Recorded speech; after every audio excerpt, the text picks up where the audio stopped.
Matthew, your teacher and guide. And I am Berdhanya. And today we're talking about holographic reality. It's a reality which has all the trappings of what we think is real. It has emotional content, often based on memories, something we might have lived, and it's got a sense of self, which is the central part of the hologram. It's this identity which you have put your attention on, and there's a Star Trek series, Star Trek Voyager, and they have what they call the holodeck, and it's actually a deck on the Starship Enterprise where they go and they get to live their fantasies. They can, you see them going down and they become a knight, and that has all the trappings that they create the characters. It's and they get to live out a certain fantasy, but it's a holographic reality in that it's not real. And maybe I can explain a little bit about the holographic construction.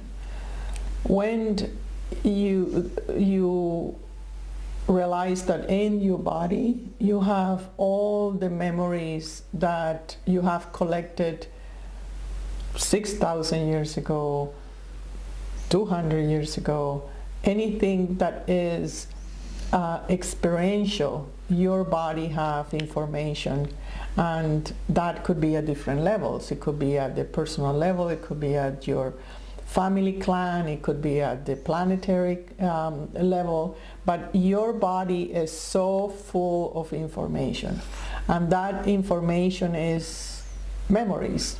And when you are in a reality, those memories project their experiences into something that you call the form. And of course that is not real. However, they have all the content of your experiences, of your memories. So your past is the one that is projected into what we call the future, or what you think that you are going, or that you need to go towards. But in reality, you are working with the past. You are working with a program, like you were saying in the holographic deck, is all programmed, and your program is based in the memories, is based in what you have believed, or what you preconcepts, all the preconcepts that you have acquired in your body. Naturally they play out the holographic projection in order for you to learn.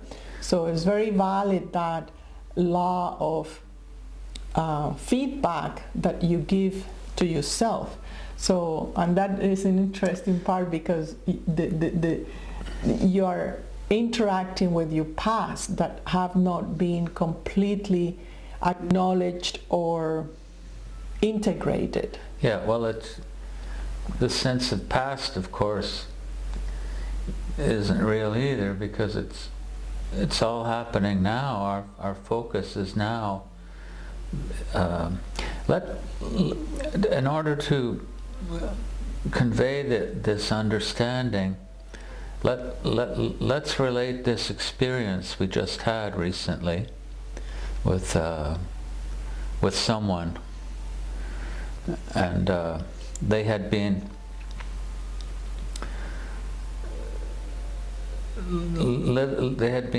living something with an ex-partner, hadn't related to them for a long time,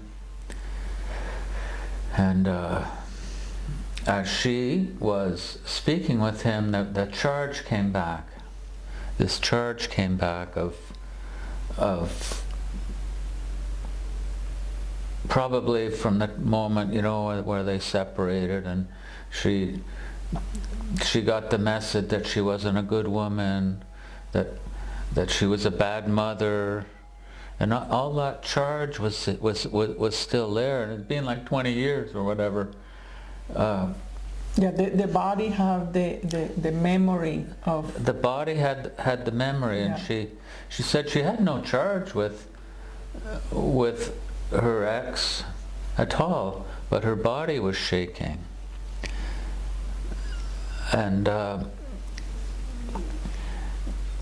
but at the same time her attention had gone to this persona of this woman, and she found herself defending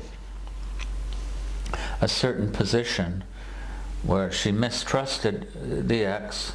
Of course, the ex has nothing to do with it. She mistrusted the ex because she wanted to defend the woman.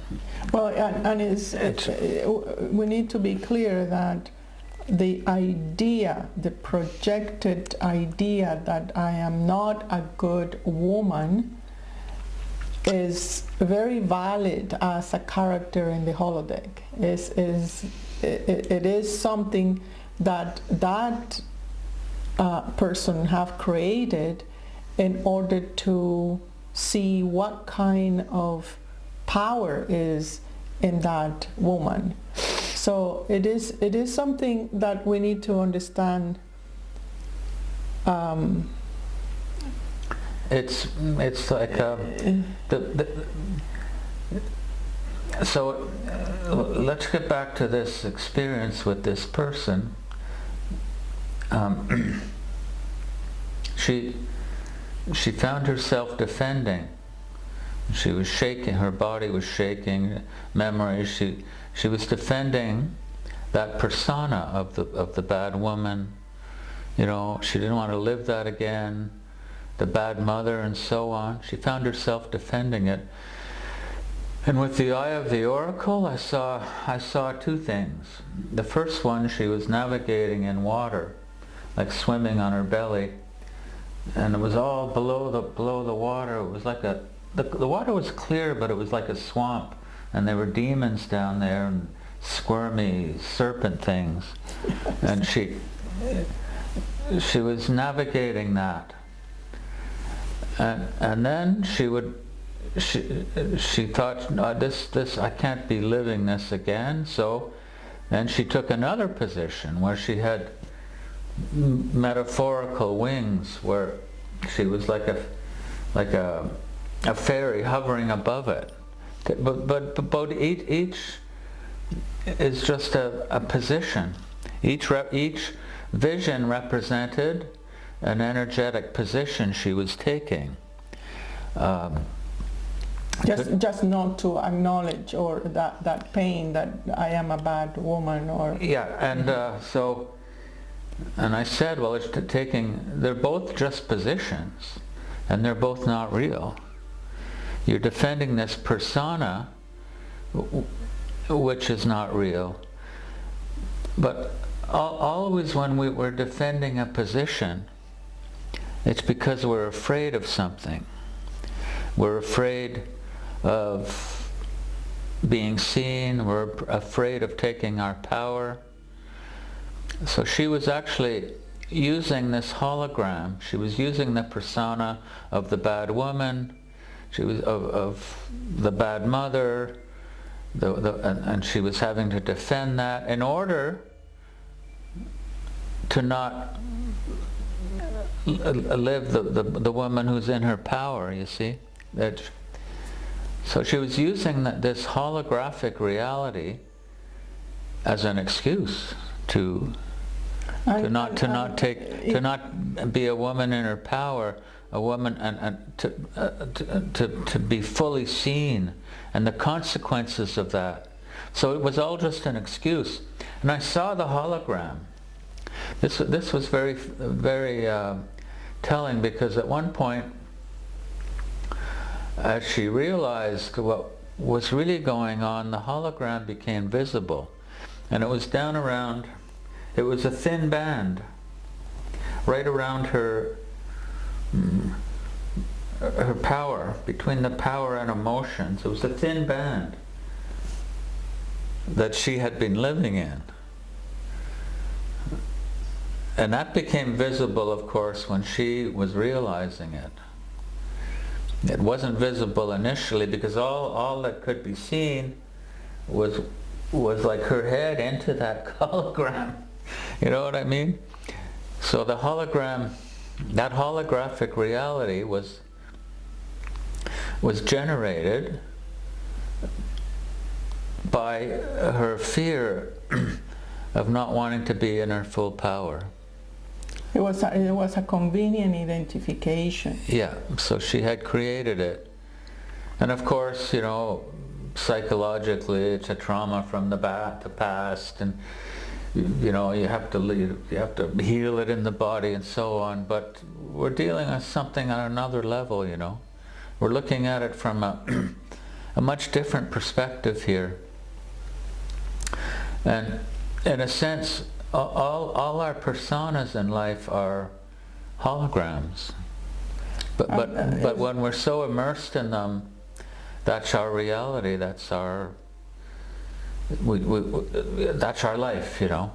And we charge them over and over every waking moment. We wake up and we recharge them, we re-engage in them, we reinitiate them with our beliefs, and in order that we live something and grow. But in the end, you know, there is an end to the holographic realities. When we live in the moment, when we live in our heart, they fade. Because the holographic realities are generated by the false sense of self, by the ego, and they are not present.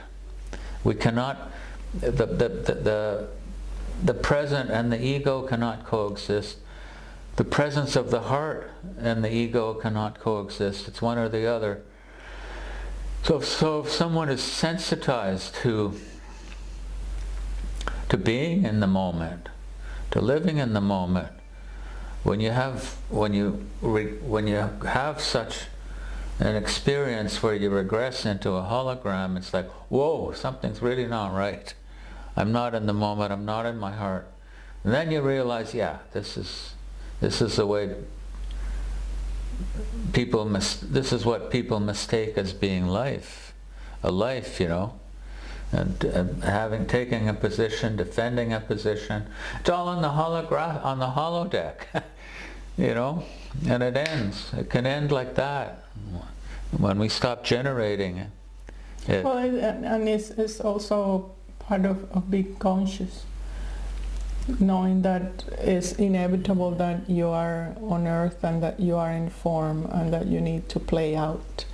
And it's just a simple consciousness that anything that you are animating is a program that you're projecting in order for you to learn, to accumulate more experience, more information, more data, to enrich yourself, and mostly to enrich the gift that you have, because the creation of the holographic character is very much in relation to what is it that you need to expand, and what the force of expansion is. The pungency of your gift is how you are wired. Inevitable start asking more territory, more expression, more display, more service, and that is really the path of expansion, and is the holographic character then loses its magnetism if you are really conscious that what is it you are here is to expand your gift in multiple angles, in multiple levels, and in multiple expressions. Saying that, that is the paradox of the right and the left, where you have the holographic programming and you have your gift interacting. One, it gives you a little bit of tension, give you a little bit of pain, a little bit of something is not right, and the other one is saying, look at your potential, look at what is it that you're here for. And both are very much in relation, because anything that you have not integrate in your memories naturally will create a holographic programming for you to integrate it.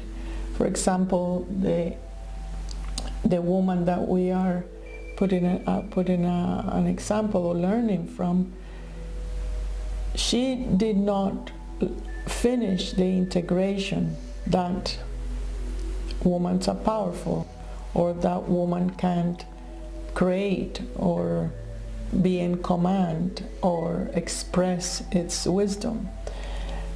It was not fully integrated. Therefore, it created a persona in the holographic deck to be disempowered. Then is the gift of, her gift is definitely a leader, an inspiration, a platform for the whole family to be uplifted, was complete. And the moment the holographic persona was liberated, she saw her gift. And that is the interaction. So it's not that the persona is bad. It has to be there. What is the problem is the identification, the entrenching that I am that. And consciousness is the only way that can remove you from the holographic characters. And at the same time, it's that little voice within you that say, take more space in your own leadership, in your own gift. Cultivate your gift. Express your passion. Express it constantly. Express it with no outcomes. Express it consistently. And then the holographic part serves you instead of being against you.